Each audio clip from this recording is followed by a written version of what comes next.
Hello. Hello. Oh, we've got Robert in the chat. We've got Kevin. Hey guys. Welcome back One to more week of another week. 3DQ live streams. Yes, we're back and we're having a pretty cool live stream this week. We're actually gonna it's been almost exactly a year since our very first live stream. Um, and we're gonna go back and kind of look at the year in review and also talk about just again 3D printing and automation in the future of 3DQ. Um, and we'll also we have a bunch of news about the new printers we're beta testing, and so we'll go into that. Yeah, We've also got a couple cool sneak peeks for things that we're working on right now yeah, and things that might be coming out later. So stay tuned. We got some cool stuff to show you guys. cool. Um, I guess we should do the typical preamble too. Like, if anyone here is watching and is not signed into YouTube, get signed in and you can use the chat to talk with us live, ask us questions. We're always happy to chat and yeah, if you are watching this stream in the future, make sure to join our Discord because that's where you can catch us and see everything that's going on and see everyone that's using Quinly and doing other really cool stuff with 3D printing and talk to them as well. Yeah. And I guess if you don't know who we are, we should probably introduce ourselves. Yes, Uh, so I'm Steven. I'm the product manager at 3DQ. for And Quinly products. for Quinly, which Yeah, is our kind of our main main our product. main product. Uh, and Yeah, this is Mateo. I'm Mateo. I'm one of the co-founders of 3DQ. And yeah, I do a lot of the R&D for Quinly and for our software Yeah, Mateo does a bunch of stuff. and yeah, everything else and our shipping and our procurement and all that fun stuff. Okay. Discord is the place to get all the info. This is where all the cool people hang out too. Like, for example, Kevin. Yeah. You get a warm welcome if you go to Discord. Yeah, you'll get a welcome from Kevin himself. Yeah. Kevin's asking for a loan for the Ultimaker and the Quinly for it. Yeah, we'll have to see if we can work out some kind of Some Qcoin loans, low maybe. low monthly payment, Yeah, 1999. get a Ultimaker first. Yeah, yeah. So actually, we'll be talking about all that stuff. Some news with the Ultimaker. But why don't we just get started with kind of our our agenda here? We're gonna go for a little brief history of 3DQ, right? So it's been about a year, and we kind of want to see where we started, where we've come during those 12 months. Yeah, and a big important part of those 12 months has been the Quinly system and has been all of you guys getting automation into your hands and seeing how you use it and learning from how you use it and continuing to make uh, Quinly work better for you. Um, so the So how did this all come about? how did this all Why are come we doing about? this? Why are we here? Yeah, I guess we've never actually done like the full full story on stream, but 3DQ was actually founded at the end of 2018, so coming up on 3 years ago now. Um, and the reason I started it is actually I had invented something similar to Quinly way before that. And I was just using it for myself because I was running a small print farm out of my basement. It was something I was using in high school to, for fun, but also to get people to buy me more filament and stuff like that. And so I had this printer It was a Rostock Max V2, so Delta printer, like the really big one. Saved like a year to get it, and so I was printing on that, and then quickly a lot of people at my school and their parents and their parents' colleagues found out that I had access to a printer or that I owned a 3D printer, and I started doing a lot of print jobs for other people. So you're the local 3D printer guy. Kind of, Hmm. yeah. Like I was trying to get set up on things like 3D hubs, but most of it was word of mouth. And I thought it'd be a really good idea because, I couldn't use my printer all the time. I didn't have enough stuff to print. So it was nice to be able to get some filament money off of printing for other people. Um, yeah, so I started, you know, like doing these prints and quickly started getting jobs for more and more parts. And there was this one client that um, I started getting order of like, at first it was 15 and then it was 30 and then it was 50 parts at a time. Um, and eventually I think was doing I had to do a couple hundred parts for her with this very big order. And that's sort of where I ran into the limitations of actually running 3D printers for business. So I'm sure a lot of people watching can relate to the feeling of like you have a printer, but you also have a lot of other stuff going on in your life. In my case, it was school. And I was getting all these orders and I was trying to get all these parts done, but obviously I wasn't there to run the printer all the time. Yeah. And so I'd come up with these ways of like scheduling the parts so that it would fit within the times that I was home. So I'd like have a cycle that I would run when I'm at school. That would take like 12 hours and then finish around the time I got home. And then I'd have one that would run kind of from the afternoon to around midnight. And then I'd have another cycle that would run from midnight to the morning. And that usually worked pretty well. It was not too terrible to manage with a single printer, but as soon as anything went wrong or as soon as like I missed the schedule slightly, everything would start shifting later Yeah. and later into the day. And Well, 3D printing on a deadline, I say this all the time, but it's the worst thing ever. yeah, And it's so stressful. it's so stressful because especially with multiple objects, like you miss one cycle and then either you like have to stay up super late until that finishes, or you have to or you end up wasting time on your machine because I don't know, you can't get the next sprint started before you have to leave, Yeah. Or right? you're asleep Or you're asleep. because you have to sleep. Yeah, unfortunately. Yeah. So like I quickly noticed how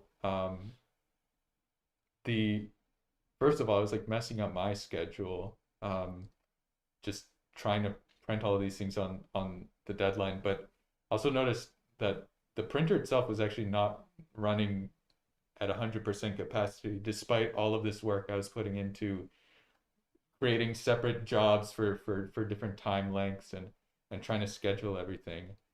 Um, and so that was kind of that was what made me realize like, wow, 3D printing is so operator reliant that if I miss a minute, my printer isn't running above 60% capacity. Yeah, you have to be super disciplined. Even if you've got everything else sorted out, you actually have to follow it yourself.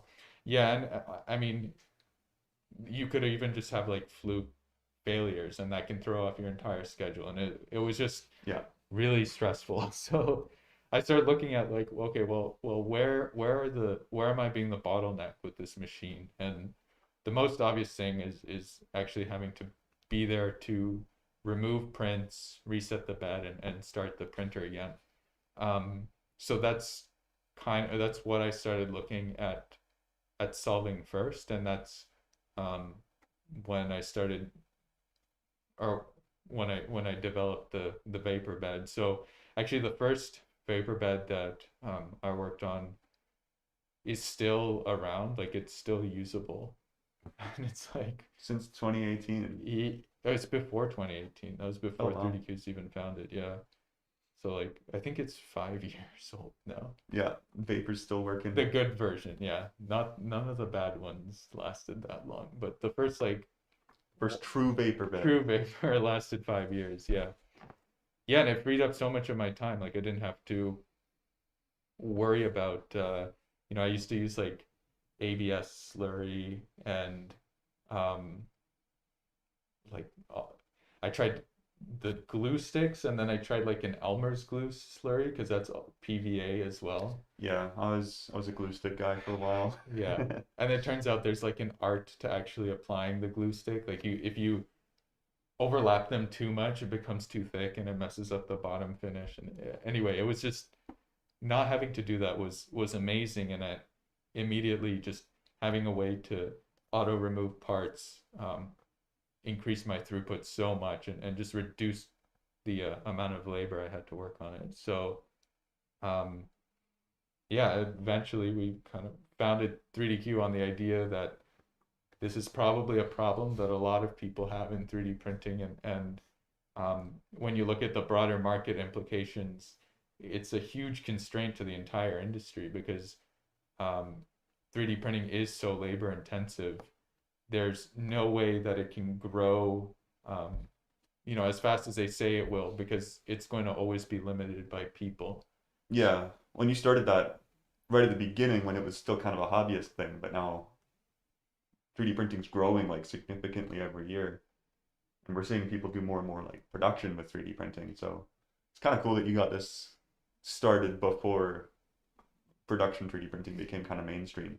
Yeah, and actually, I think something we're hearing more and more too, which has been interesting, is people are now, in 2021, are butting up against this labor limitation with 3D printing. Like they can't get enough people to run their machines. And so it is proving out to actually be a problem for the market. And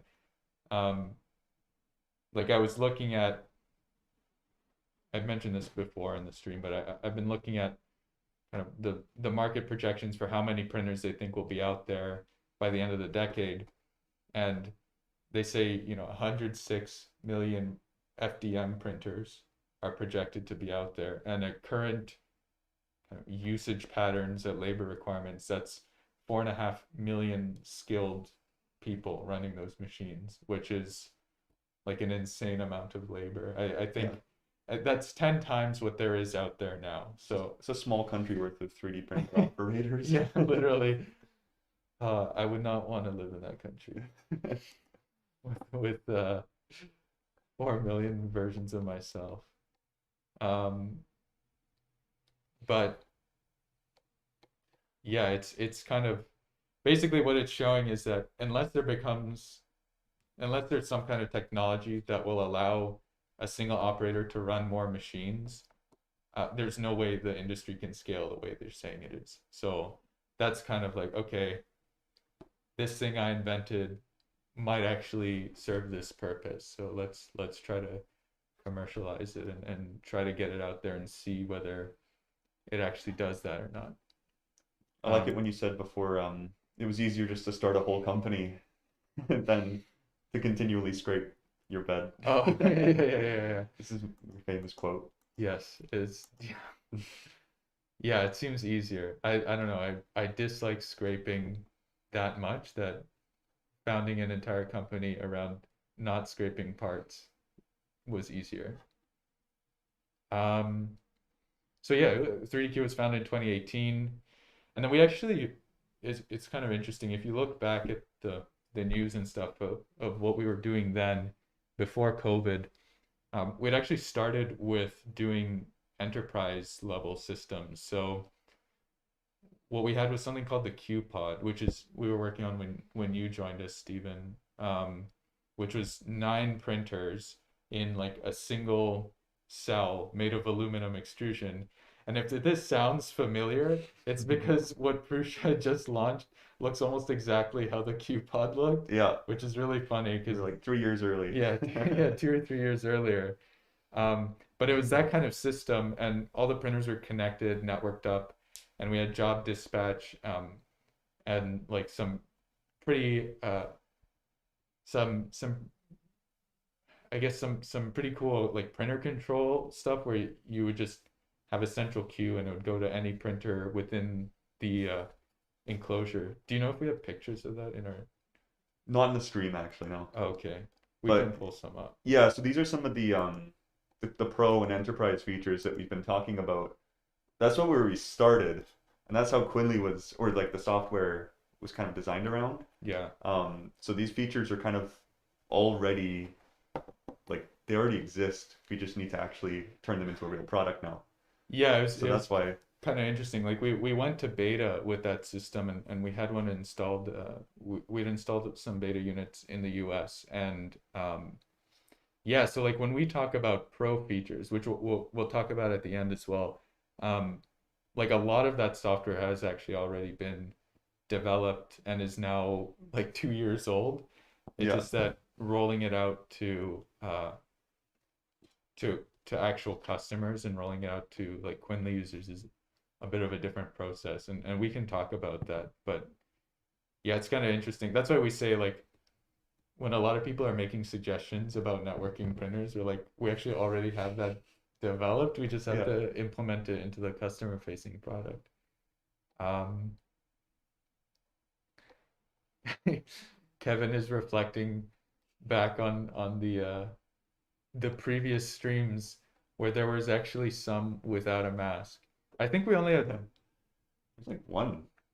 there was one and then there was one I had to do at home due to a lockdown, which I think I didn't wear a Hmm. mask for. Yeah, we don't get to see a whole lot of face on this stream, Yeah, eh? our indoor Yeah. mask mandate. Yeah, we basically had 1 week of no mandate, and then the next week they're like, you have to wear masks inside now. They gave us a breather. Yeah, for 1 week. Um,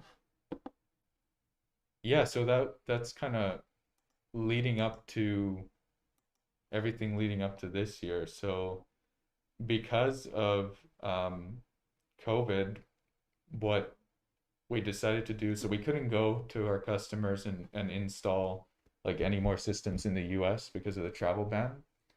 So we decided to set up a whole bunch of 3D printers in-house. Um, 50 of them. 50, yeah, 50 under threes, and just continued testing our automation software. So we were kind of, well, we were becoming our own business case for the automation. Yeah, so we had like 50 printers connected into a centralized dashboard where we could control all of them at the same time. So this is sort of the origin of like pro and enterprise, but before you guys will end up seeing it. But um, yeah, we trialed that system on a large farm and got some good results out of it too. Yeah, we learned a lot of important data and like printer operator usage patterns that we wouldn't have been exposed to unless we had done it ourselves. Because even if we had sold into like larger farms elsewhere, you wouldn't have had that firsthand experience. So I think that's Mhm. where a lot of the really important product design ideas behind Quinley and behind the 3DQ software in general has come from. Um, is actually firsthand experience running the print farm, and ultimately that's why we continued uh, to print the Quinley kits themselves because it means we're always running Quinley software on our internal print farm and understanding like, what parts of it need to be improved and Yeah, how it needs to work in order for us to use 3D printing for actual production of things. yeah. So we're always learning as we produce kits for more Quinleys. It's pretty cool. Hmm. So yeah, over the summer we were printing a whole load of COVID stuff. We probably, I know we printed a few thousand face shields. Um, and then we did that experiment when we did 1,000 of them in 5 days. Um, we did some work with the government. We were trying to get FDM swabs designed, and we actually got them approved by the National Laboratory. These are, you designed these. Yeah, That was fun. Yeah, it was intense too. We had designed it in 2 days, right? Yeah, that was just it was just like, hey, let's do swabs.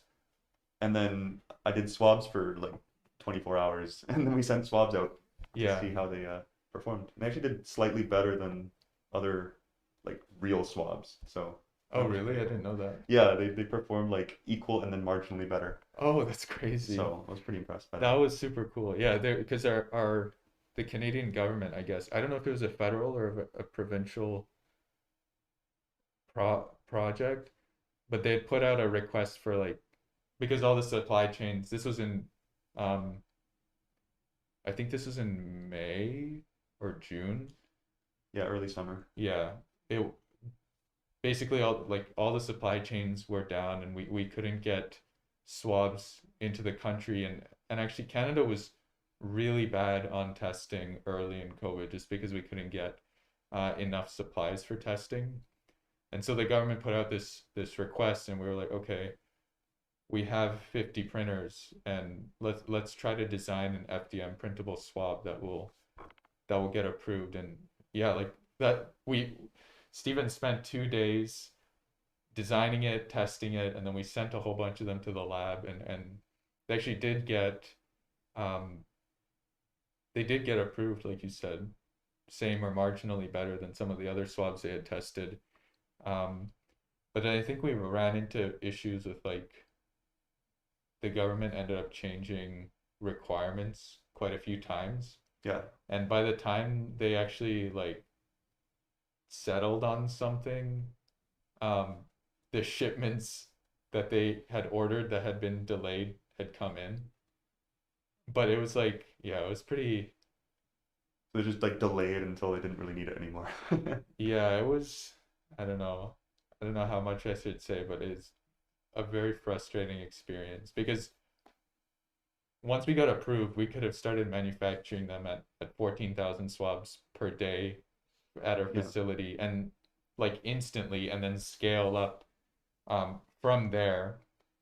But because the requirements kept changing, um, like I think it was well over 2 months before the requirements finally got set. And at that point, because of the constant changes, pretty much all of the local manufacturers ended up dropping out of the project because it was just getting the requirements were just like it's kind of like getting the rug pulled out underneath you like 20 times Yeah. every single day. Like it was not a fun experience, but yeah, I wish we could have contributed to that because being able to produce these swabs locally would have really helped during those 2 months when we couldn't get anything in. Hmm. Um, but other than that, we were doing face shields, which we did a few thousand for local universities.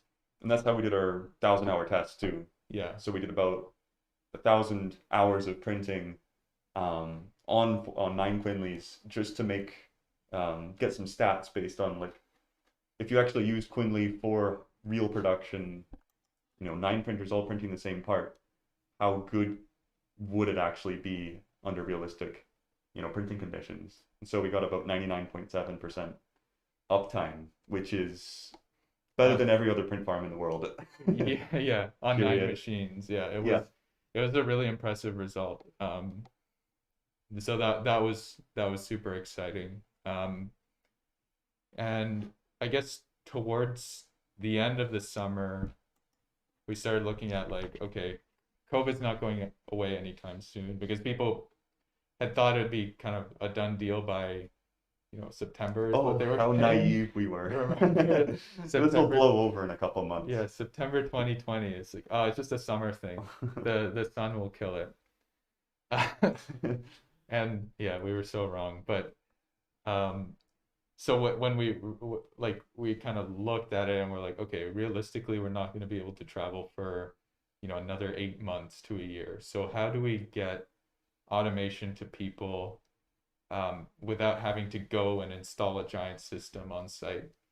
And that's when we started um, coming up with the idea of Quinley, which is like, okay, well, we're already upfitting um, existing printers. So how do we transform this into a kit that anyone can put together? And then so that was, yeah, end of the summer, and then October 15th is when we announced the kit, and I think we had a prototype at that point. Yeah, we did a bit of a press release, live stream, our first live stream. Uh, yeah, almost a year ago now. Yeah, a year ago next week. Yeah, Oh, that's pretty cool. yeah. So Quinley 1 year anniversary next week. Next week's our anniversary. Yeah. Yeah. We're gonna have to do something for that. We have to do a party or something. Or yeah, like a Discord thing. Discord, Little maybe some kind of discount. sale, like a 1 year anniversary sale. Yeah. Yo, Steph, if you're listening, we should do that. But yeah, so October 15th, 2020 was a big announcement. And then we spent the rest of October and November doing the last of the development for the kit, converting our software from what we were using on our in-house print farm into something for the individual kits. And then I think we shipped them out at the end of November, so a couple weeks ahead of schedule. But because of all the like supply chain stuff and shipping, a lot of them didn't end up landing until like mid-January. So even though we shipped a few weeks early, it was like people didn't get them until January. But yeah, so that's when we did the Quinley for Under 3. So we spent a good bit of time developing Quinley, and improving upon it. Yeah. So since we didn't get any, since they mostly didn't land until January, it was only really until the end of January where we really started getting a lot of user feedback. I think that's roughly around when we started the Discord as well. Oh yeah.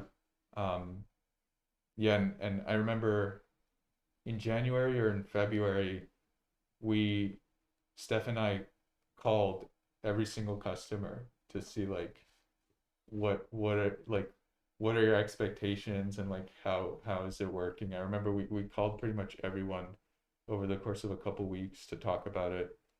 And then there was a couple months of just gathering feedback and seeing what could be improved, and also like fighting with supply chain issues in early 2021, because there was the huge rush for December, and then Chinese New Year was super early that year too, and so like getting screws and aluminum and that kind of thing was really tricky for a time, and electronics too was just, yeah, very difficult, and so we had to adapt the kit quite a lot. Like, what revision would you say that the Ender kit is on now? I think it's like our fourth revision. I think it's a fourth major revision, but Yeah. the sliced parts have definitely been revised like 30 or 40 times. Yeah. Well, a lot of those ones you guys don't see, but Yeah. we Yeah. we internally iterate quite a bit, just improving little Getting increments in new quality. materials too. Yeah. We've tried like filaments from different suppliers. It's all that kind of stuff is only possible because we 3D print our own parts, and it's very cool compared to any other type of manufacturing, because we never really have to set like a hard release point, I guess, where it's like everything has to be developed and then we have to release it all at the same time. Yeah. If we come up with slicing improvements to print parts faster or stronger, we can just validate them and then run those better parts into our production stream and just have them start occupying inventory as the old parts run out. So that's been pretty instrumental to how quickly we've been able to develop Quinley, especially on the hardware side. And it's really starting to gear up now as like presently as we launch more and more kits for different printers. Yeah. We've got a lot coming out soon, which is something we can now do because of all this 3D printing knowledge that we've gained. Yeah, yeah. And it's almost been exponential because as we have more people using Quinly, and one thing I could never have guessed was actually the wide range of applications people had for it. Um, it's getting that knowledge from everyone has is been like it's a far more like vast amount of knowledge than we could have discovered on our own. So Yeah. being able to understand these things through our customers like has been extremely important. When did he? Kevin said he got his in December. That's crazy. Probably one of our first, He must have ordered in like, the first. 5 kits or something. Yeah, he must have ordered in the first pre-sale then. If Yeah. his came in December, it was October. So Kevin's an OG. Yeah. Well, Kevin's been with us for a while. Yeah, he's got the OG kit. OG status. We should give him a OG status. We should. We'll give you a special thing in the Discord that's like the very first. You got one of the very first kits. An OQ. Um, so should we talk about the DIY or should we talk about customer stuff? Well, I guess we should just go over a couple things we developed over this summer. Yeah. Because it'll kind of show like the progression of. So it took us about 6 months to do Ender 3 Quinly, starting from like October to like May is when we're pretty happy with it. Yeah, and we had implemented a lot of the customer feedback in May. Yeah. So by that time it was pretty good, and we wanted to come up with, okay, so what's next? What's coming up next? So we've got a bunch of requests for Prusa. Quinly for Prusa was pretty much our second big release product. And like the reasoning is because a lot of people with print farms get Prusas because they're more reliable, they're better quality, and they don't need as much maintenance. Yeah. And so actually we were working on Quinly for Prusa. Like we started quite a bit before we actually launched it. It was in the works for maybe 3 or 4 months. Yeah, I think we started it in December. Yeah. And I think we had it started and then we paused it for a bit and came back to it. Yeah, because we I know we paused it because we had to when we got the Ender 3 feedback, we had to implement that feedback first. Mm-hmm. So yeah, we ended up coming up with Quinly for Prusa. Oh, that's also when we started working on Ultimaker, actually. Yeah, Ultimaker was going on behind the scenes starting in like February. Yeah. It was from February to April is when the bulk of the hardware development actually happened. Yeah. And we paused that one for quite a while too. Yeah, because we were like, okay, Ultimaker is going to take a long time. So what can we launch in the meantime? And actually, the Ultimaker development, I guess we were planning to launch that in May, but we were getting requests for Prusa, so we ended up kind of switching around the schedule, because it's good to have more feedback than less, and Prusa is going to be a much higher volume machine. So that's kind of why we decided to launch the Prusa in June and July. Yeah, that was pretty fun stream. I remember we built it on the stream, and we put it together so fast that we had like nothing else to do for the scheduled time. You watched it do a couple cubes, I think. Yeah, we let it cycle a couple times because I don't think we were expecting it to be that quick to put together. I think it only took us like 35 minutes. Yeah, that's pretty good. I mean, a lot of 3D printers claim to be easy to assemble. Yeah. 30 minutes. What printer claims 30 minutes? There's a Creality printer there. I think Ender 7 claimed 10-minute assembly. Oh, we got Luis in chat. Thanks for joining us, Luis. He works at Ultimaker. He's in applications. Oh, cool. Well, this is pretty good because we're just about to move on. We're literally about to talk about. Not even this is a coincidence. Yeah. You know. You came at the perfect time. yeah, so in June and July was where um We were just finishing off yeah, I the was just Prusa. checking if we had any photos of the Prusa. But you guys Oh already yeah, most of this you is old already, news. We have it's old news. You guys it's have all it. on our website. Do we have a website thing? Oh, we Yep, do.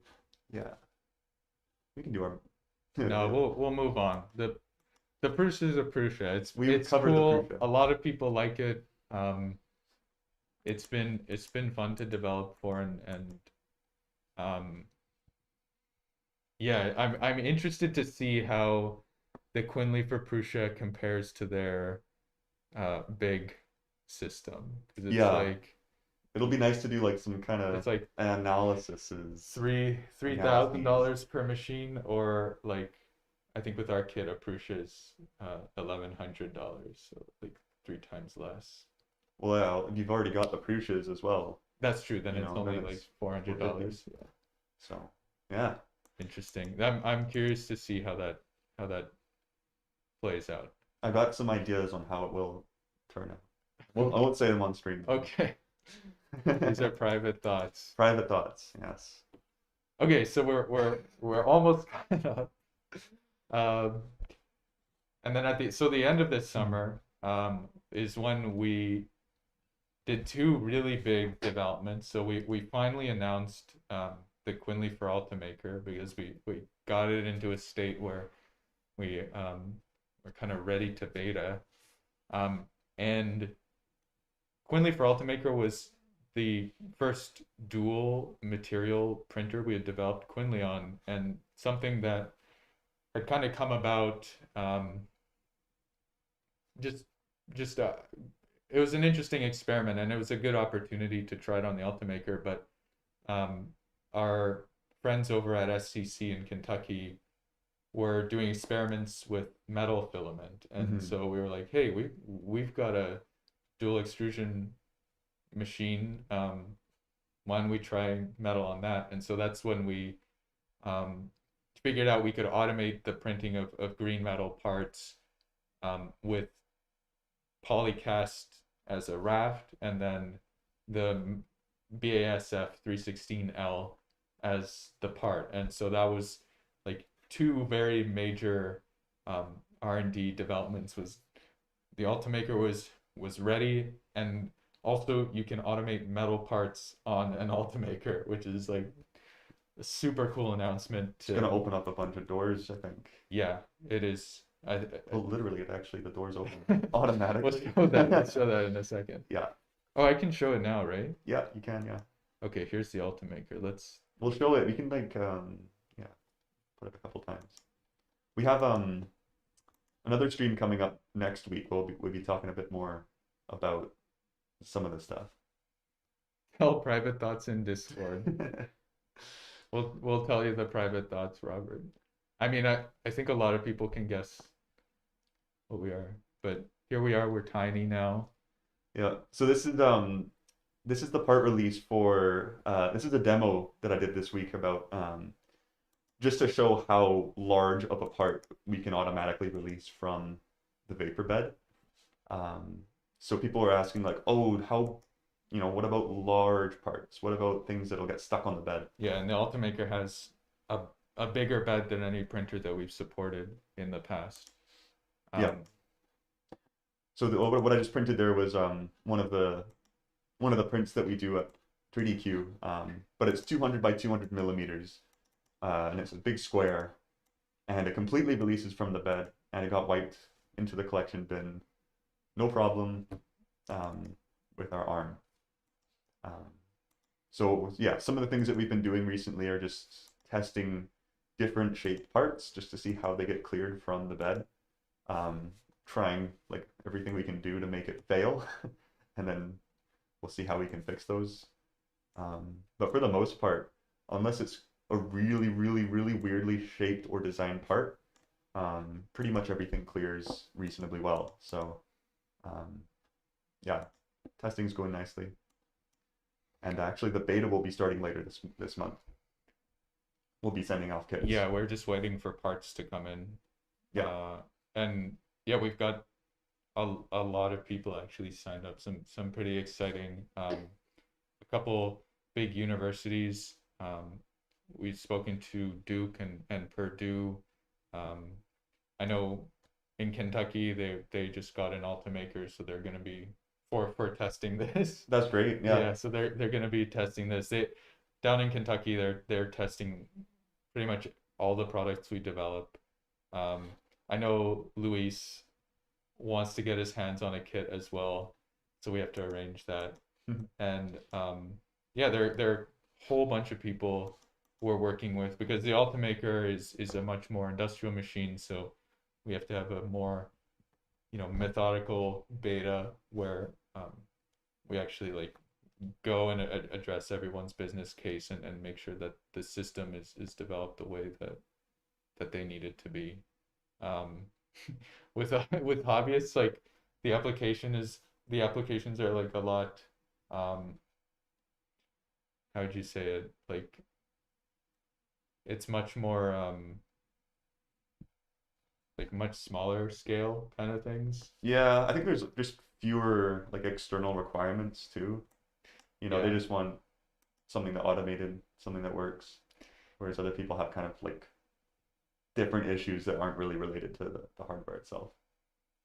Yeah, actually, yeah, like some of the interesting things that we're learning about from the beta already are like how does the software have to work? How does it have to integrate with this entire other like domain of 3D printing and manufacturing softwares? And how do we make sure that Quinly integrates in a friendly way that doesn't break the functionality of anything else, but actually supplements it and shares data across platforms and that kind of stuff. Hmm. Things that people who are running smaller scale farms tend not to think about because when you're running a small scale farm, you can get away with just using things like Etsy or Shopify for order flow, and then Quinly for production management, and maybe like a couple spreadsheets for inventory.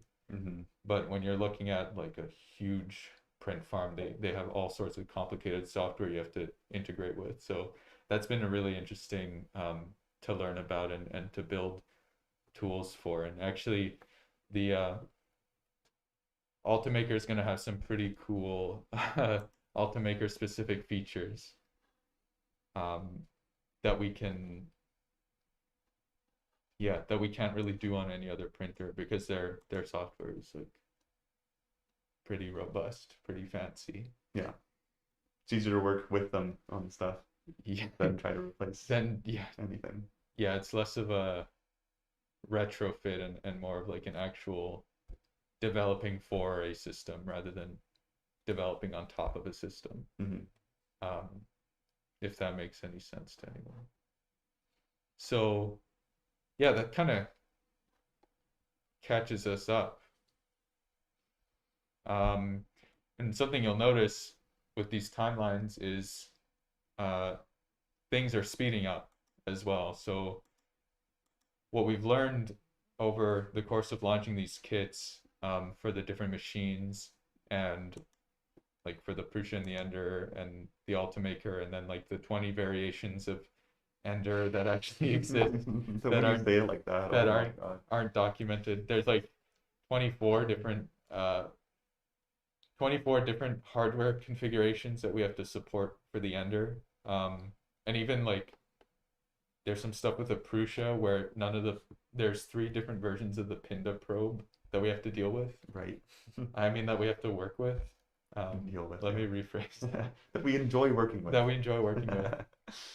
And luckily the Ultimaker, there have been two revisions, but they're not that different. So that's been nice. That's been a breath of fresh air. But something we quickly learned to do and has been happening behind the scenes in terms of our software development is actually making things as printer agnostic as possible. So uh, for things like we basically built out our software to be able to create profiles for new machines very, very quickly.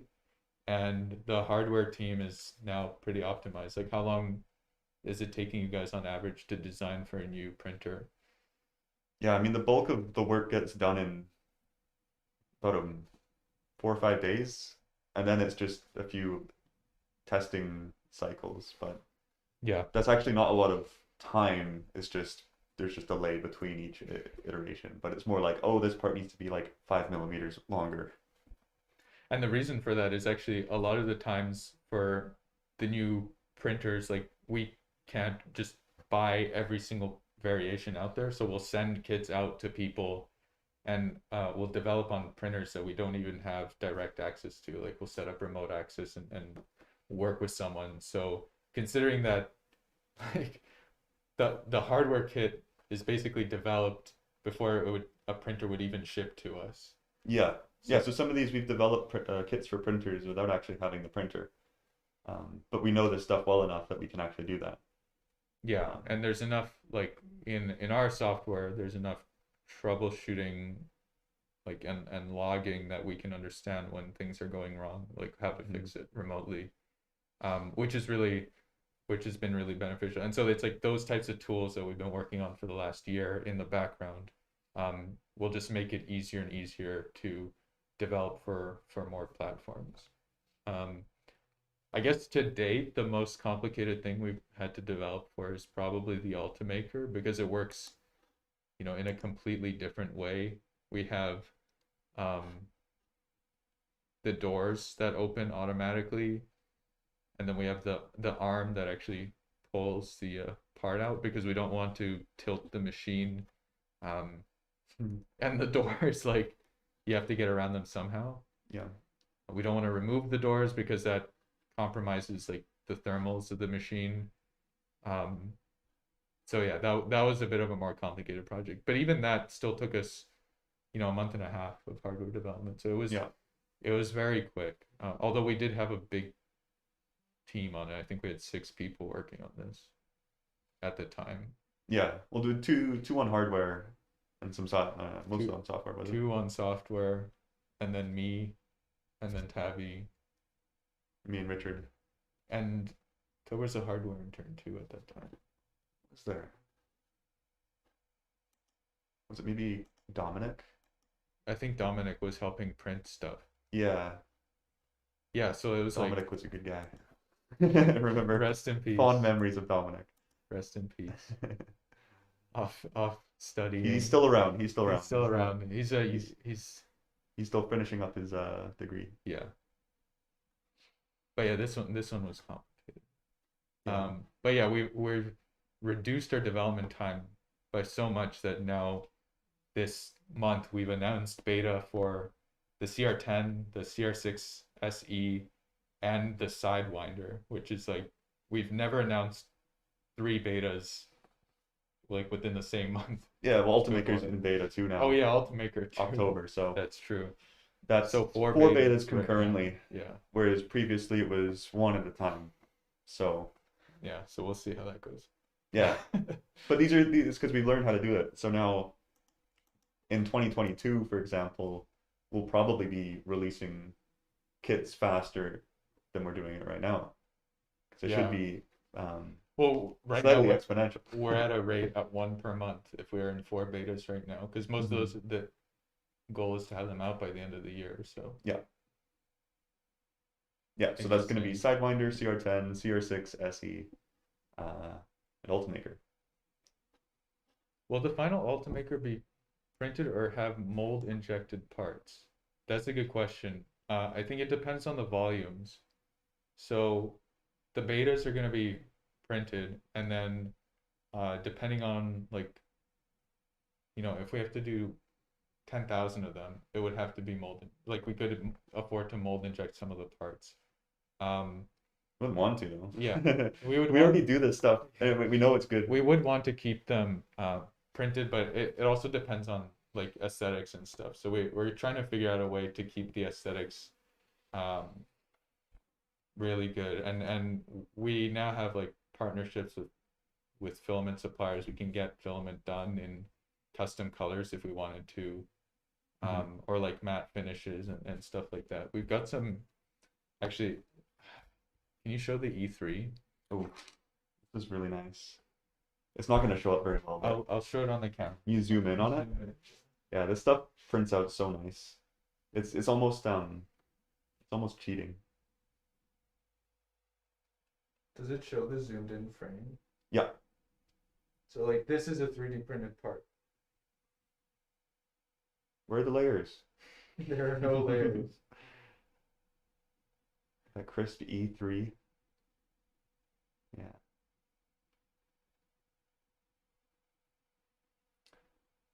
It says white polymaker poly smooth. We could do post processing on some of these, but we try to do the prints in such a way that they don't require post processing. Polymaker polysmooth would be. I believe that's the stuff Yeah. IPA smooth it, right? Yeah, I think it's PVB filament. Mhm. Um, There's that stuff also, is actually really nice too. But I yeah, don't know if it'll be strong enough. Because the PVB I've printed with is very brittle. right. But I don't know what Polymaker's blend is.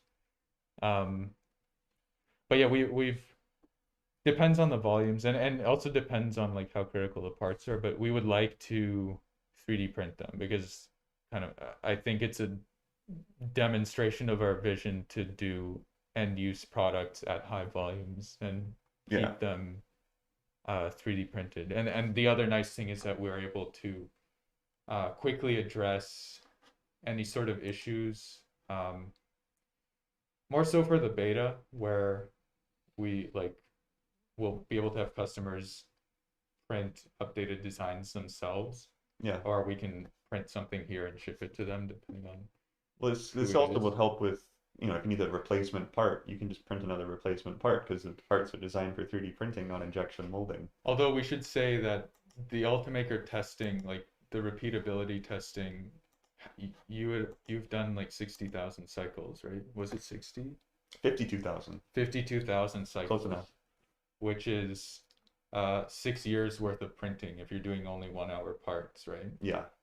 So nothing should break, but having everything 3D printable will help to, will help in case anything does break or Mhm. needs to be replaced.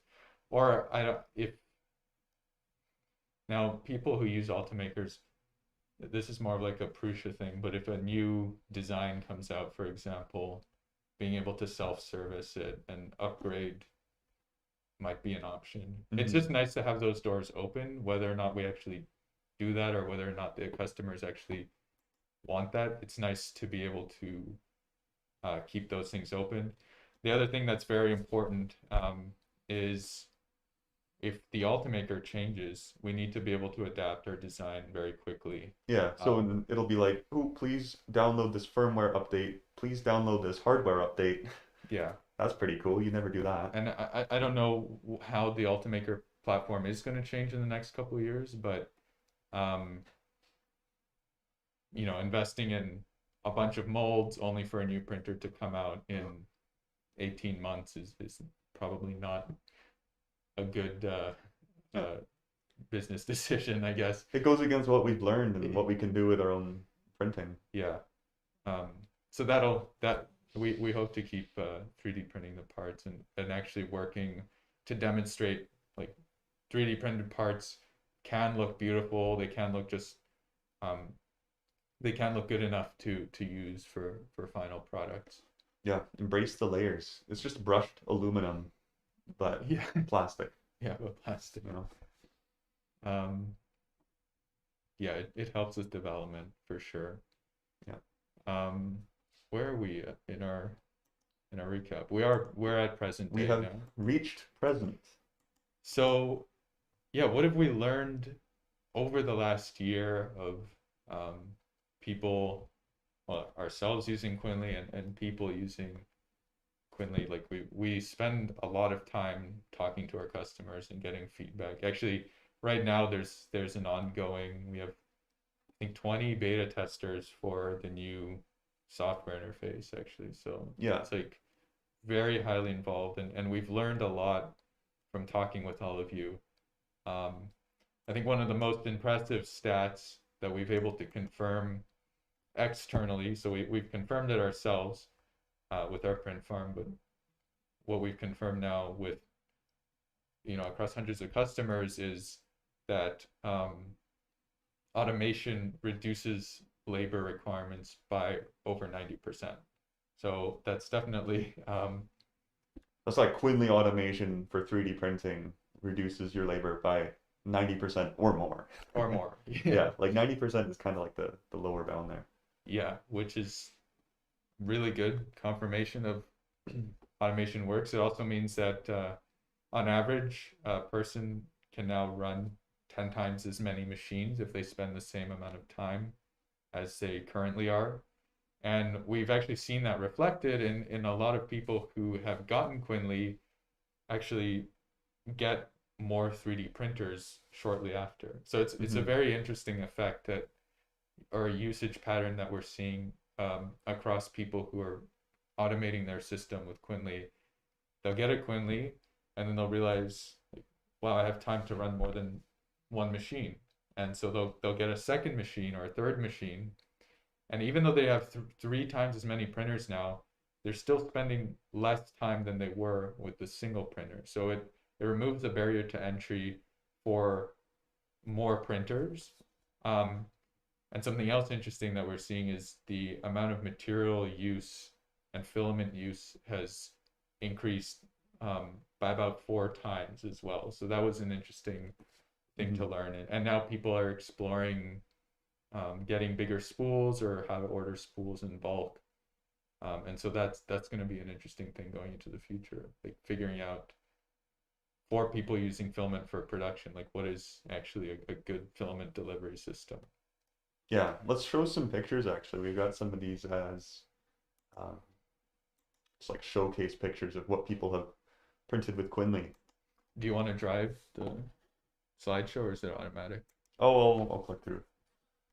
Yeah, so this one here is from one of our customers, machine creators. He got an order for these parts, and he was able to fulfill them in 4 days using I think he's got 5 Quinleys now, or maybe four.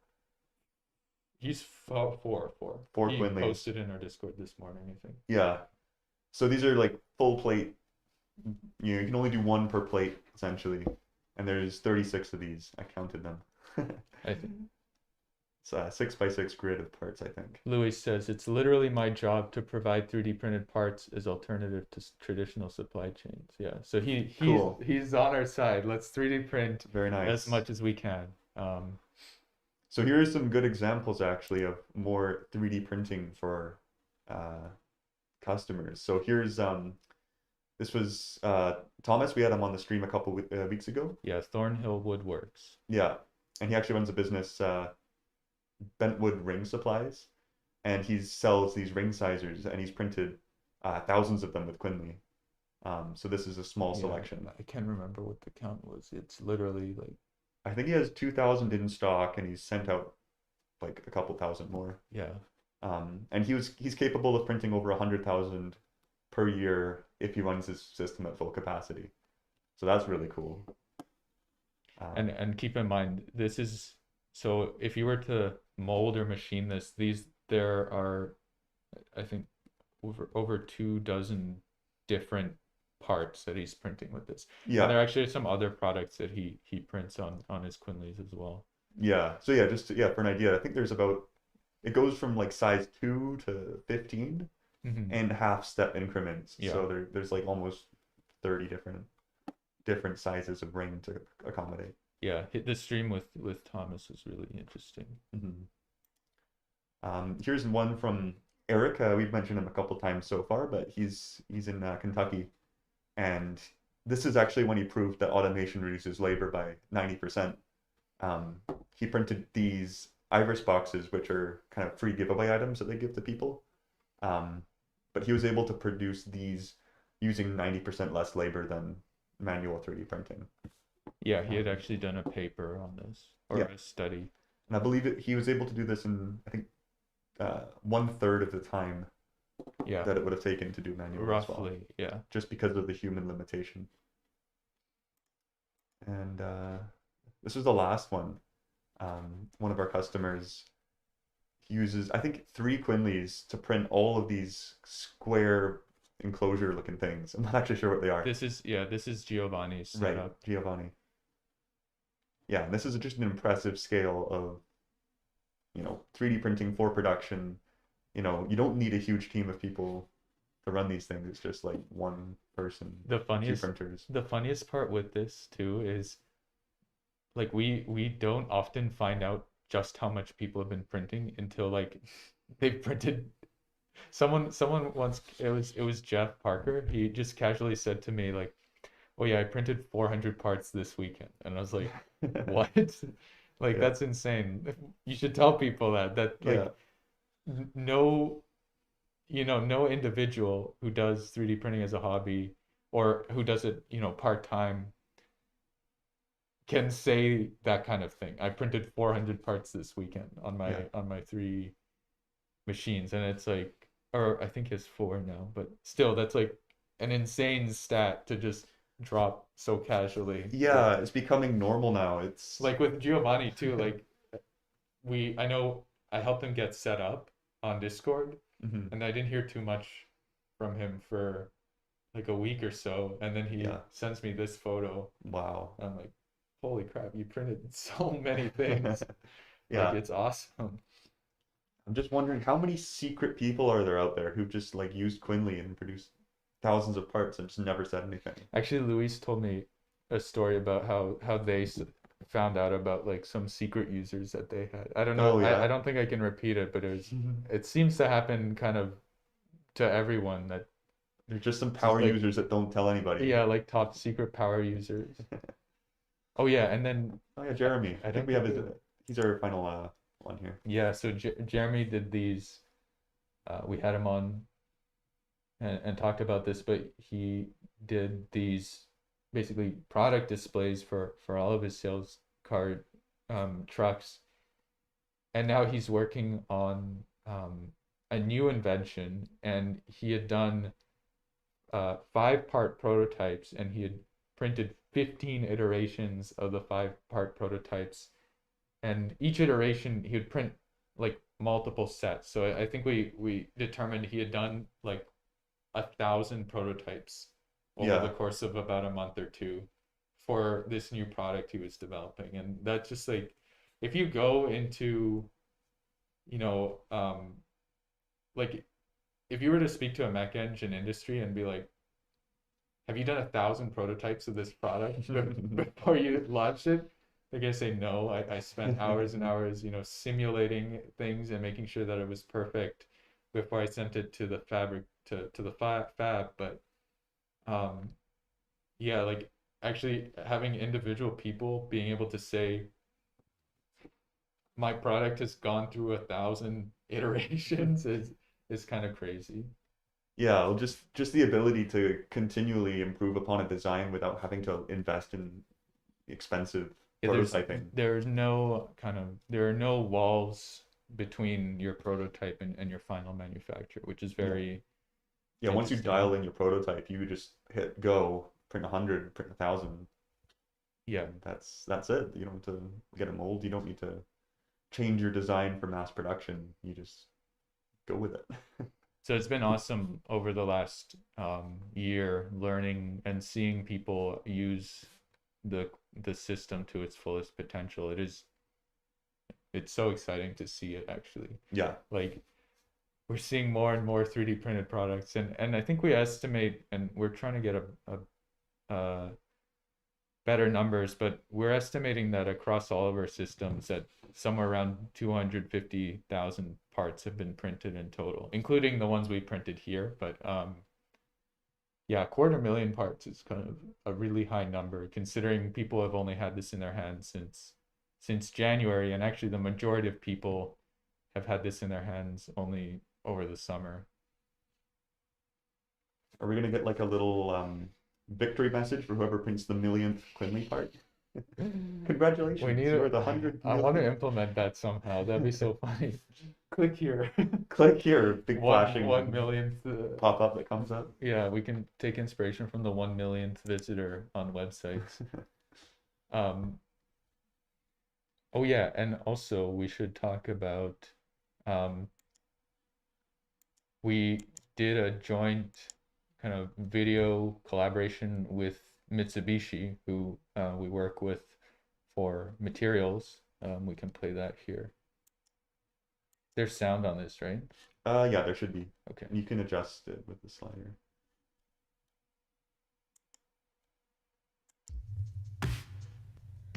Will 3D printing ever be viable for mass production?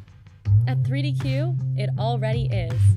Introducing Quinly, the only end-to-end automation platform that runs your printers 24/7. Simply install the automation suite, and you have a full-time assistant that Oh, and it's showing the new interface. We'll talk about that in a minute. queues jobs, removes parts, and begins new prints for you. Quinly enables high-volume, continuous production with outstanding reliability. Our elegant approach to high-volume 3D printing enables just-in-time in-house manufacturing, securing your supply chain while cutting your lead time in half. Producing in-house eliminates the need for bulk shipping and warehousing, which makes it better for the environment. Quinly works 24/7 producing the parts you need, when and where you need them, whether that's in your shop, online store, warehouse, or plant. It's like having your entire supply chain at your fingertips. The reliability and consistency of Quinly automation has allowed us to run dozens of printers for thousands of hours. In order to do so, we needed to find a filament that would deliver high-quality parts on every printer, every time. That's why we chose MCA as our go-to supplier. MCA supplies a wide variety of engineering materials.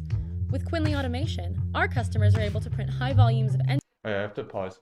Polypropylene is like one of the coolest materials that we can do on Quinly, and I feel like it's a super underrated material just because it's so difficult to print with. It's like a flexible that actually kind of works with a vapor bed. It's super strong. Yeah. Oh, yeah, this whenever you try to like break a polypropylene print, it just stretches 5 times longer than it originally was. Yeah. It doesn't break. And then it gets really hard. Like it work hardens as you stretch it. So Yeah. it's like really hard to break. I It's don't know if plastics work hard, but that's what it feels like anyway. It's really cool. it's super cool. Like it's such an underrated material, and I think part of the reason is that it's so hard to get to work Yeah. on normal print surfaces. But yeah, you can automate it on vapor. engineering grade parts with very little manual labor. In a recent 1,000-hour test, our printers ran operator-free with 99.7% uptime. And polycarbonate. Oh, this print was insane. Like Quinly runs your printers the open way air you want, polycarbonate even when you print. aren't there. Yeah. No need to Stuff sticks change really the way well. you slice I your like parts. using a Just upload big your nozzle, files pointy and hit nozzle. print. Away from the printers, no problem.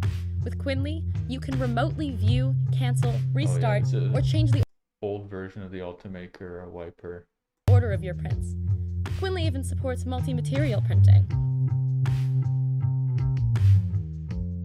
Wherever you are, Quinly will run your printers day and night the way you want. Oh yeah, this is an older version of the. That's not actually That's polycarbonate. PLA. That's PLA. This is an older version of the video. Yeah, I just actually just grabbed the one, the first one I saw. It's not good. I couldn't find it. It was last minute. That was fixed in the final video though. Yeah, there's a better one. I think Mateo will tell me off. Yeah, definitely. That was not the final. No. Yeah, Show off the whole polycarbonate. thing. Well, that was Mateo, yeah. PP sticking to this bed is amazing. Such a tough material to stick to glass and other. Yeah. Yeah, it was like the biggest surprise because usually with flexibles like TPU, they over adhere. But the polypropylene is just yeah, it's so the adhesion is actually we have this weird story because I think we have 4 different brands of polypropylene because you never know what the actual mix is. And this one brand, it's a Form Futura's Centaur polypropylene.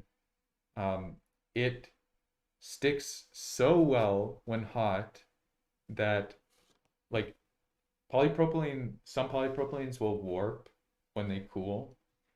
And what happened was the first layer stayed put to the print bed, but we were printing in a cold room, and the rest of the parts started warping, but the first layer stayed on the bed, and so you had this like crazy kind of, the plastic was getting all stretched. Yeah, it was actually, it wasn't even like splitting along the layer lines. It was actually kind of tearing itself apart, like It was like, stringing itself from the bottom to the top. yeah, if you imagine like cartoon gum, it kind of looked like that. Let me see if I can find a photo. It's just so fascinating that I think that I've Fablu, never seen it before. there's a Fablu article with it. Oh, really? I think so. Yeah, it was when they announced that our all the material combinations we can do. Um, but that was a really interesting Oh, one. yeah, I found it. It was actually in my house too. Was that at your place? I tested that one at my place. Yeah, it was right next to a window, which is probably why it worked. Yeah, it was funny, and we had tested on the ender. So this, oh, I hope he has the image in this article. this is polycarbonate. Oh, Oh, yeah, here we yeah, go. here it is. Get out of here. I'm sorry, Carrie. I'm already subscribed. But so this is, yeah, this is really interesting. The first layer stayed on the print bed while it was hot, and then the rest of it kind of like, It I just don't tore even know. apart. You can see the string Yeah, it's like connecting the all bottom to the top. goopy. It's like liquid hot glue when it's Yeah, warm. It's really weird material. So it just kind of just gooped. it was really interesting though. Yeah, I think we were printing we figured out better print settings later on. Well, it was also because you actually shouldn't really print polypropylene completely open air. Yeah, it's better with an enclosure. Yeah, you can actually get, oh my, delamination with polypropylene. Like I frequently get it when I print it in my basement. It just, the layers don't stick to one another very well. Hmm. But actually, this is a good article to look at because it does talk about all the materials. So this is a PCTPE nylon bottle with, I think, a nylon lid. Yeah, this material is really cool. It's like a nylon that's also flexible, um, which is nice. It's I think similar to milk jug material, actually. Milk jug is hips though. Yeah, but it's similar in feeling, kind of like Oh, got it. it's like thin, flexible, but also like Really strong. strong. Yeah. And then this TPU was, this is how we figured out how to print TPU, which is why we were excited to work on the Ultimaker that has proper dual extrusion. You just print it on a PLA raft or a PETG raft, and the TPU comes off with a raft, and then you can just separate the raft, and you get a really nice bottom finish on the TPU itself. Yeah. So this is kind of what we were doing with the metal printing as well. We print this metal material on Polymaker's polycasts as a raft. But I guess the secondary thing is that now we can automate TPU using the Ultimaker. I'm sure they probably sell 0.2 or 2.85 millimeter TPU. It's actually better for printing TPU. Yeah, I guess because it's a lot more stiff in the Yeah. Voron tube. Yeah. Sounds good. Well, our most flexible TPU is 2.85. We have that Shore 70A stuff. Yeah, that stuff's really. That's like, It's like softer than Ninja Flex. it's like noodles. Yeah, what like cooked spaghetti. Yeah. I actually saw a video. Some guy got 35A material. That's a thing now. It's How? I don't know. It just they were able to print it using That's- a pellet extruder. Oh, okay, that makes sense. Yeah. Sorry, we got kind Ooh. of sidetracked, but that was an interesting. Yeah. Whoa. I think we're actually going into our future topic now. So we covered the past, we covered the present. Now, what's next? But we should recap the present because we kind of got sidetracked. True. Okay, yeah, let's do that. So, yeah, so we learned a lot over the last year and working with our customers directly and implementing their feedback directly. And where we're at now is we're become specialists in automation for FDM 3D printers, and that's where we continue to focus on in the future, is specifically the automation aspect. So as of now, we don't really intend on building our own 3D printer. We want to leverage the amazing 3D printer technology that's out there that people have spent years developing and help extend those machines to production levels and like high volume printing. Hmm. And that's going to be our core focus going over is how do we help people who already have printers or who are looking at getting printers, get them, reduce the skill floor required to operate them, and also reduce the labor so that they can buy more 3D printers and actually make more parts on 3D printers. Hmm. Yeah, we found like if we specialize in this particular field, we'll be able to do a lot more than if we try to branch out. Mm-hmm.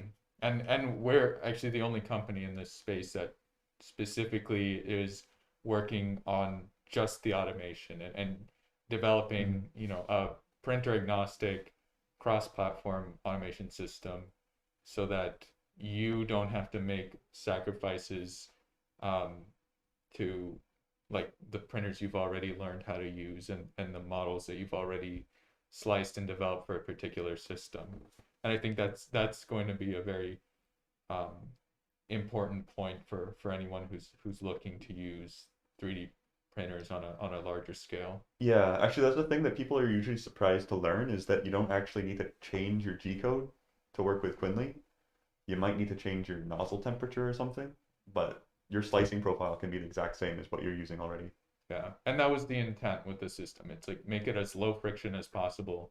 Um, when we demo the Ultimaker, it's going to be a very interesting demo because we've literally designed it to be drop in and get going. Like there's no, you don't have to rebuild the printer or anything. It's going to be as very, very simple to install. And I mean, we were even saying we put together these systems on stream before, like under the pressure of doing it live, we were able to put the Prusa together in like 35 minutes. So the whole idea is this is just something to extend your printing capabilities and to make higher volume printers accessible. And so that being said, like we have our new UI. We just actually today I sent before the stream I sent out an updated beta. So we're on revision 2 of the beta for the new UI. That's actually open to anyone to participate. So if you want to join the other 20 beta testers in our Discord, you can. Although we are very close to releasing it. Yeah, it's pretty stable now. It's mostly cosmetic things that we're working on, and but yeah, there was another release today, implementing the last week of feedback that we got from the 20 people, and so that's super exciting, and that's been like very long awaited. It's got a lot of new features as well, and then of course we've put the CR10 and the CR6 SE into pre-sale now. So those we've actually tested and are pretty much good to go. So they'll be shipping in a couple weeks. And then of course we have the Quinley for Ultimaker is entering beta this month. We've been doing testing internally. We've had our internal Ultimaker since February or March, and we're now sending out kits to people who want to participate in testing, which is super exciting. We've got a lot of people signed up, and we're working on getting some more in very different industries. And I guess I should show the Ultimaker demo one more time for anyone who's just joining us. Yeah. We're very proud. We're very proud of this. Yeah, so we're branching into the industrial space a little bit with this one, which is really exciting. But we're also still keeping like CR10, Sidewinder, and CR6 available too. So yeah, covering a few bases. And higher end systems like the Ultimaker also, you'll see them a lot in engineering office settings. Yeah, where you have a lot of really highly, creative people sending their designs to the printer, and you don't really want any of them to be spending their time, you know, dealing with the printer. You want all of them to be able to access the machine. So we think that the automation is going to come in really handy there, as well as for actual like high volume production Yeah. stuff. And we'll be demoing this in more detail next week. Yeah. So stay tuned. So Where does that leave us? where does that leave us? That leaves only the future. Future is now. The future is now. That's actually like the first thing we say on our website, I think. So The future is now, we say. I think so. Or the future is here. I think we say the future is here. The future. It's not tomorrow. It's not coming soon. You can actually get. Oh, the future of manufacturing is here. You can actually get automation on your printer, like right now. Mm-hmm. You don't And have that's good. You don't need to worry about it not existing. It exists. Yes, it's beyond demo stage. Yeah. It has been for like 3 years now. Yeah, Quinley's a year old. It's a real product, and people have used it to great success. And it's still in the early days, so don't feel like you've missed out. Yeah, it is a year old, and the vapor and the software themselves are coming up on 3 years now. Mm-hmm. Well, the vapor is like 5 years old, but the stuff we've developed as 3DQ is coming up on 3 years now. Mm-hmm. Yeah. So where are we going? What are we doing? What are we doing? Yeah. What's next? Sidewinder beta testing is going to start soon. We've got Mm-hmm. a few people signed up already, Yeah. which is really exciting. So we'll be probably announcing that at some point in the next coming weeks. But behind the scenes, it's underway essentially. We've got designs for it, and we've got some people who want to try it out. If you're interested in joining on Sidewinder beta, Yeah, throw us an email. please send an email to info@3dq.com or go in the Discord and just message any one of the staff. We're always looking for more people to test because, you know, we through testing we learn things like that there are 20 different Ender 3s out there. So that's really important. We've also started or commencing work on the Voron and probably the Rat Rig as well. We'll probably do them in parallel because they're very similar. Yeah, we're gonna do similar solutions for those printers. So Yeah, the Rat Rig has some really neat features that we can use in Quinley, which I'm super excited about. And then, of course, we're working, once the UI is fully released, we're going to start working on Quinley Pro software, which is the software. We're pulling in the software that networks all of your machines together into one interface.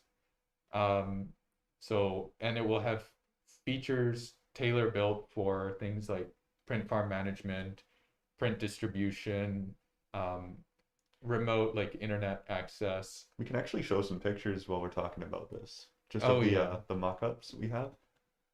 Yes, let me show them. We have These are concepts though. These are very early. So it's concept art, forewarn people but because no guarantees it'll look exactly like this, but the this is the idea. design, yeah. Yeah. It's actually based off of our old internal UI, but Max, one of our devs here, did a really good job making it look pretty because actually I did the design for the original UI and it's like, anyway, we'll skip past that. This is what it will probably look like. Although the information and layout might be different, but the whole point is you can see your whole farm at a glance. You'll have different views.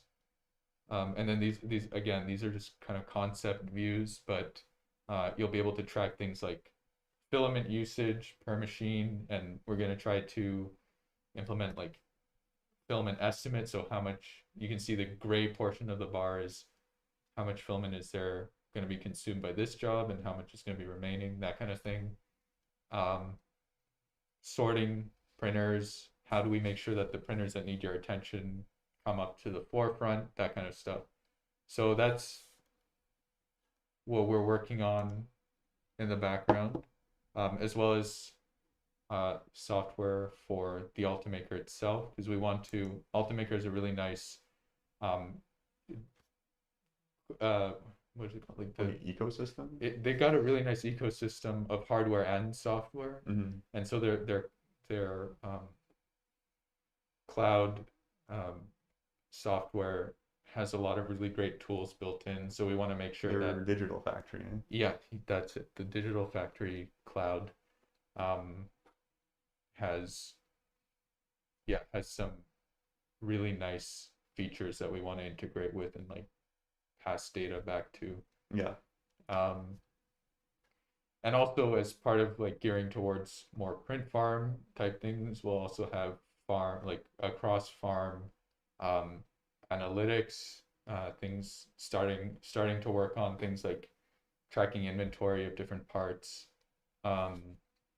and We'll get like time estimates, like real yeah, tracking of how long each print's taking, and give you actual estimates of when your project will be finished. and looking at that over time too to detect anomalies in production. So that's Mm-hmm. that's gonna be something very unique that we'll be looking at is or that you'll be able to see is we'll be looking for um, any sort of like anomalous behavior and making sure that that comes to your attention.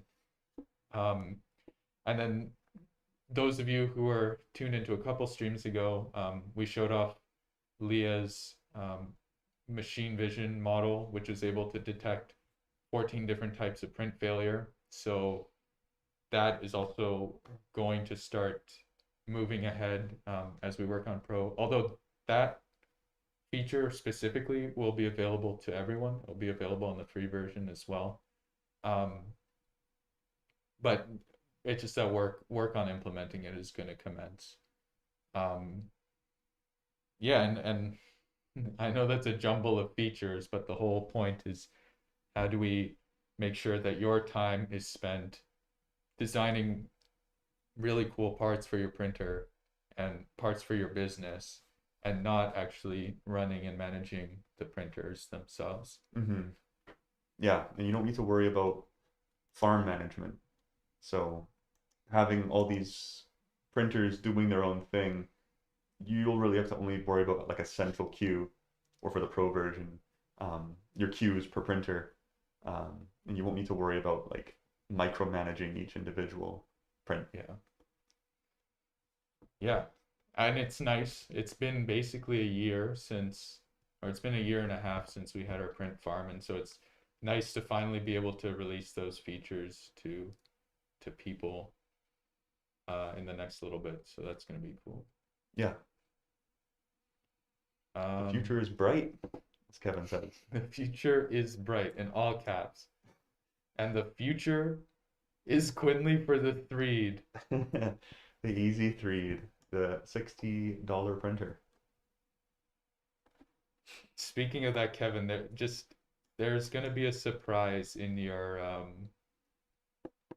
package, in your order. So keep that in mind. Whoa. I won't say any more. You see the lucky 1 million print? He's getting some kind of surprise. Ooh. Yeah, I think that's pretty much it. I covered all we wanted to really cover, Yeah. I think. Louis says happy anniversary to the Quinley. Thanks for sticking around for the stream. Yeah, it is. Happy anniversary. Yeah, happy anniversary.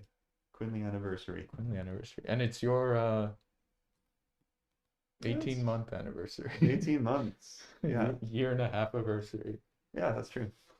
Is it 18? It's more. Started It's January, so it's probably 20, 21 month. 21 month. Wow. Yeah. You're 21 months. Growing boy. I'm like, yeah, it's like how people talk about their children. Yeah, 21 months. I'm a 21-month employee. There we go. Well, thanks everyone for joining us as we look through the past, present, and future of 3DQ and of Quinley. And yeah, hope everyone sticks around and for the ride and learns gets to see all the new stuff we're working on. Yeah, I think we've got some really exciting things in store. So Yeah. And tune in next week as well. We'll be doing some cool talking about the Ultimaker, talk a bit about metal printing, talk a bit about materials. It'll be an interesting stream. we'll be demoing the Ultimaker, right, next week? Yeah, we'll be doing demos, show videos of various tests we've been doing. Yeah, the Quinleyversary. Quinleyversary. We should have a Quinleyversary sale. Yeah, well, Although we should did- do a social media post on it. Yeah, should we do it on the 15th, or do we have to do it when the first one was delivered? Ooh, I don't know. Depends how quickly we can Put together put a it together. Quinleyversary sale. Yeah, Yeah. we can do that. Yeah. I told Steph about it an hour ago, so she's probably already put together. Oh yeah, she's probably got it plan. finished. Yeah. No, The gallbladder. this is We never sent you a real gallbladder. It was I just a sent him the fake gallbladder. plastic blob. No, No, this we is showed that one on the stream. Or this is something. a real, yeah. This is not a nozzle clog. This is actually going to be a real surprise, a real useful surprise. Let's just say. Yeah, that was so funny. Yeah. Kevin, do you have the nozzle blob on display somewhere? That's going to be worth dozens of cents one day. Oh yeah, we're It's on abstract art. It's abstract. We're on a minute delay. True. Yeah, he's not gonna respond. Wonder if there's anything else we missed in chat, or if you have any questions. Oh, Robert was saying we're trying to drop these things here on the manufacturing floor on companies and print. Oh yeah, so Robert is the project we're working on with him is very cool. We sent him 10 Prusa Quinleys, and they're testing like multiple sites, and then their end goal is to have many printers at all of their locations, like right on the manufacturing floor and printing parts for the manufacturing on site, where someone like Robert is going to be in charge of validating and then dispatching parts to the different sites. So that's going to be, I think that is a super exciting project, and they're probably one of the very few companies out there that are even doing it. They're definitely the only ones that are doing it in an automated way. But that is like really cutting edge in terms of manufacturing. Mm-hmm. One of the first that I've heard about, if not the first. Yeah, that's gonna be it's gonna be interesting to learn how it changes the way they manufacture there, because it's gonna be yeah, like it is that whole industry 4.0 or industry 5.0 kind of thing, where Robert's going to be in charge of like all of the files, and they're just going to be virtual, and then whenever a location needs parts, they'll just send it to a printer at that location. Yeah. Yeah, that's so cool. Like you don't have to ship anymore. You're not sending mail, you're sending email. just transfer files over the internet. Just that's it. It's that's like speed of light. That's really fast. Yeah, it's like email for physical things. So I guess the only one that I remember is Eric did a similar thing with the university. Yeah, he's doing that emergency response system, but he didn't use Quinleys on all those printers. No. But that'd be this will be the first automated one. Good idea for next time. Yeah. Okay, Kevin says he's getting stuttering. So thanks, and see you in the Discord. Okay, see you, Kevin. Bye, Kevin. Always a pleasure. One thing I wanted to say was, there was something I wanted to add to.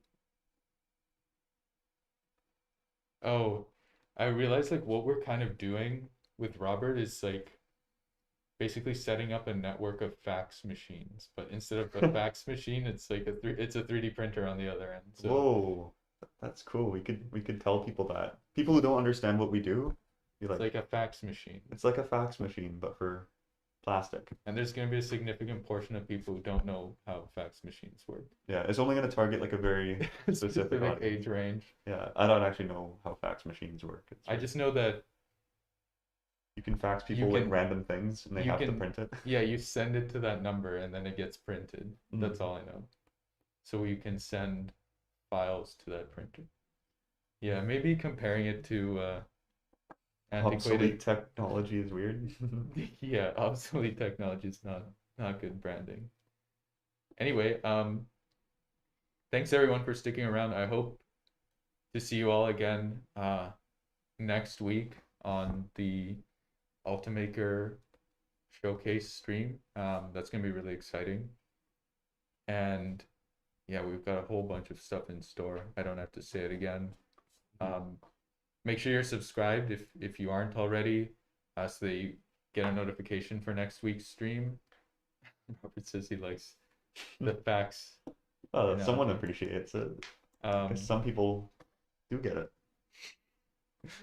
I mean, it's pretty accurate. Yeah, fax machine is a printer on the end of a phone line, so it's not that far off. That's basically what this is. Just instead of a phone line, it's internet, which is basically the same thing. That'd be so scary if anyone on the internet could send you prints. Oh my god, we should do that. Like Twitch prints. I want to set that up.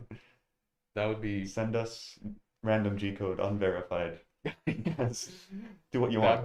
feel like that'd be really expensive to Okay, we'll filter out all like M500s and stuff. We should set up like 4 printers just behind here that we use this camera and just flip it around after every stream and let people send stuff to it. That would be pretty cool. Just Although, guinea pig printers that. yeah, I feel like someone would try to start a fire in our office. There's some For good sure. videos on YouTube on like how to abuse G code already. Like CNC Kitchen did a whole thing on it. Okay. Yeah, Don't watch those videos. don't They're- watch those videos. They're for bad ideas. Squid prints. Yes, spaghetti prints and fire prints.